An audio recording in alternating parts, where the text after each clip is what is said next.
Good morning friends. सुबह के 6 बज रहे हैं। अभी अंधेरा है चारों तरफ, लेकिन आज मैं उठ गया हूँ। जाना था परंतु हल्की हल्की बारिश है और हल्का हल्का चारों तरफ अंधेरा भी है और बारिश में हमारा काम नहीं हो सकता, इसलिए घर में हूँ। और आज मैं आपको कुछ अलग उत्तराखंड के बारे में बताने वाला हूँ, तो आप ध्यान से सुनिएगा। और मैं गंगा नदी जो कि उत्तराखंड से स्टार्ट होती हैं और बंगाल की खाड़ी तक जाती हैं, उसके बारे में विस्तार से बताऊंगा। क्योंकि पिछले कुछ समय से लगातार मैं उत्तराखंड में घूम रहा था, अभी दिल्ली वापस आ गया हूं और इसलिए मैं चाहता हूं कि वहां के बारे में आपको ज़्यादा जानकारी दूं। तो आइए चलिए शुरू करते हैं। दिल्ली से आप सड़क मार्ग के द्वारा उत्तराखंड जा सकते हैं और उत्तराखंड में आज मैं बताऊंगा कि गंगा जी जहाँ से निकलती हैं वो उसके लिए आपको उत्तरकाशी जाना पड़ेगा। और राज्य परिवहन की बसें उत्तरकाशी और ऋषिकेश के बीच नियमित रूप से चलते रहती हैं। वैसे आप टैक्सी वगैरह से भी जा सकते हैं, ट्रेन भी जाती है। और राज्य परिवहन की बसें टैक्सी उत्तरकाशी और ऋषिकेश इन सब के बीच चलते रहती है। गंगोत्री जो है वो जिला मुख्यालय उत्तरकाशी से 100 किलोमीटर दूर है और गौमुख के लिए गंगोत्री मंदिर से 17 किलोमीटर का ट्रैक का रूट है। और ऋषिकेश, हरिद्वार, देहरादून सभी जगह रेलवे स्टेशन है। और उत्तरकाशी से निकटतम जो रेलवे स्टेशन वो ऋषिकेश है, लगभग 100 किलोमीटर। और ऋषिकेश से आप उत्तरकाशी बस टैक्सी से पहुंच सकते हैं। तो ये जो रास्ते आप देख रहे हैं यही एक बहुत ही अच्छा सड़क है। इसमें सड़क मार्ग से भी आप जा सकते हैं दिल्ली से उत्तराखंड और आराम से आप पहुंच सकते हैं 4 घंटे में। 4 घंटे का लगभग ये सफ़र होता है। और सड़क इतनी अच्छी बना दी गई है। पहले तो सड़कें काफ़ी डैमेज थी, लेकिन पिछले कुछ सालों में काफ़ी ज़्यादा इम्प्रूवमेंट हुआ है। वैसे आप अगर एयरपोर्ट जाना चाहते हैं हवाई जहाज़ से, तो आप देहरादून के जॉली ग्रांट एयरपोर्ट पे उतर सकते हैं और वहाँ से लगभग 200 किलोमीटर दूर है उत्तरकाशी। और देहरादून हवाई अड्डे से उत्तरकाशी तक टैक्सी और बस सेवाएँ दोनों उपलब्ध है, दोनों से आप जा सकते हैं। गौमुख जो है गंगोत्री ग्लेशियर में भागीरथी नदी का स्रोत है, जो गंगा नदी के मुख्य धाराओं में से एक है। और यह जगह उत्तरकाशी जिले में 13,200 फुट यानी कि 4,023 मीटर की ऊंचाई पर स्थित है। और ये जो आप फोटो देख रहे हैं, ये वीडियो जो आप देख रहे हैं, ये तो ऋषिकेश का है, क्योंकि वहाँ अभी जाना संभव नहीं है। हर तरफ वहाँ पे अभी बर्फ़ ही बर्फ़ है, रास्ते सारे बंद हैं और ठंडा है काफ़ी। तो ये जो सांकेतिक वीडियो है ये आपको देखने को मिल रहा है ये ऋषिकेश से। आज मैं आपको बताने वाला हूँ कि कम खर्चा में आप गौमुख की यात्रा कैसे करें, इसके बारे में पूरी जानकारी देने वाला हूँ, जिसमें आपको मैं खाने पीने, रहने, बस, टैक्सी सब चीज़ के बारे में बताऊँगा। और आज के ब्लॉग में मैं आपको हरिद्वार से गौमुख धाम की यात्रा कम खर्चा में पूरा करने की सारी व्यवस्था, सारी चीज़ बताऊँगा। और अगर आप हरिद्वार से गौमुख की यात्रा कम खर्चा में करना चाहते हैं तो आपको हरिद्वार से गौमुख की यात्रा सितंबर-अक्टूबर के बीच करना पड़ेगा, क्योंकि इस समय में खाने पीने और रात में ठहरने के लिए होटल रूम्स, रेस्टोरेंट किराया वगैरह सब कम मिल होता है, क्योंकि उस समय में लोग ज़्यादा सफ़र नहीं करते हैं। और हरिद्वार से गौमुख जाने के लिए आपको बस की सुविधा लेनी पड़ेगी, जो कि टैक्सी और शेयर जीप वगैरह से भी आप जा सकते हैं। अगर आप ऐसा करते हैं तो आपको काफ़ी सस्ता, काफ़ी कम खर्चा में यात्रा करने को मिलेगा। और गौमुख का सबसे नज़दीकी जगह जानकी चट्टी है, जहाँ तक सड़क मार्ग का निर्माण हुआ है। जानकी चट्टी जाने के बाद आपको गंगोत्री धाम जाना पड़ेगा, जो जानकी चट्टी से करीब 6 किलोमीटर दूरी पर स्थित है। और गंगोत्री से ही गौमुख का पैदल ट्रैक शुरू होता है, जहाँ से गौमुख लगभग 18 किलोमीटर की दूरी पर स्थित है।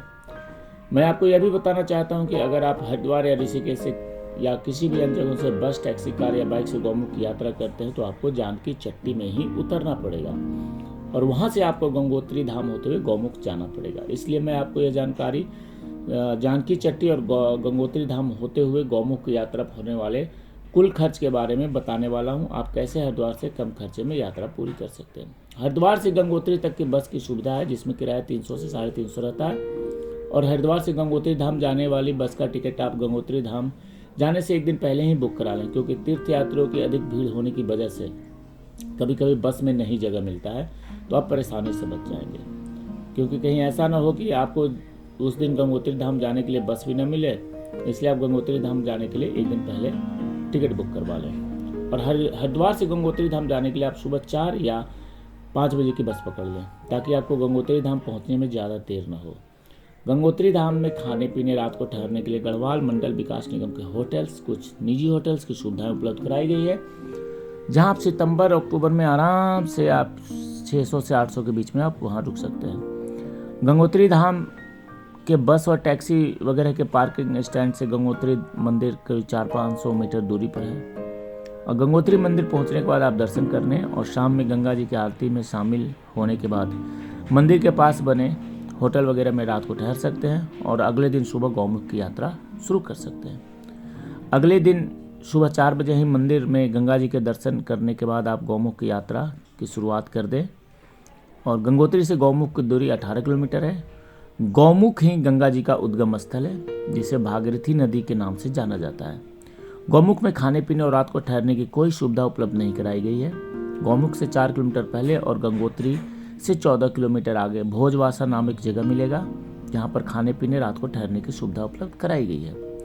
भोजवासा में GMBN के होटल राम बाबा और लाल बाबा नामक आश्रम भी बने हुए हैं, जहाँ आप 500-700 रुपये दे करके रात भर ठहर सकते हैं। और भोजवासा पहुंचने के बाद अगर आपको लगता है कि गौमुख जाकर वापस भोजवासा आ सकते हैं तो आप गौमुख जा सकते हैं।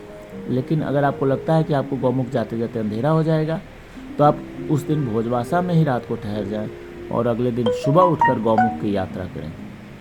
वैसे तो बहुत सारे पर्यटक गौमुख जाने के बाद वापस भोजवासा आ जाते हैं, लेकिन अगर आपको चलने में कठिनाई होती है, दिक्कत होती है, तो भोजवासा में ही रात को ठहर जाएं, फिर अगले दिन गौमुख की यात्रा शुरू करें। गौमुख जाने के बाद आप वापस भोजवासा होते हुए चिड़वासा आ सकते हैं, जो कि गंगोत्री और गौमुख के मध्य में, यानी गंगोत्री से 9 किलोमीटर आगे और गौमुख से 9 किलोमीटर पहले है। आप चिड़वासा आने के बाद वहीं पर रात को ठहर जाएं। चिड़वासा में आप 500 रुपये में रात को ठहर सकते हैं। अगले दिन सुबह जल्दी उठकर गंगोत्री की यात्रा शुरू कर दें और गंगोत्री से बस पकड़कर हरिद्वार वापस आ जाएं। हरिद्वार पहुंचने के बाद आप हरिद्वार में भी किसी होटल रूम में रात को ठहर सकते हैं, जो कि 500 रुपये में कमरे मिल जाएंगे। पूरे उत्तराखंड की ये व्यवस्था है कि आपको वहाँ पे ये कहीं भी 500-700 रुपये में अच्छे कमरे आपको मिल जाते हैं। खाने की सस्ती सुविधाएं उपलब्ध है। और जब भी कभी प्लान करें तो मौसम का ज़रूर ध्यान रखें, क्योंकि मौसम यहाँ पे हमेशा ख़राब होते रहता है।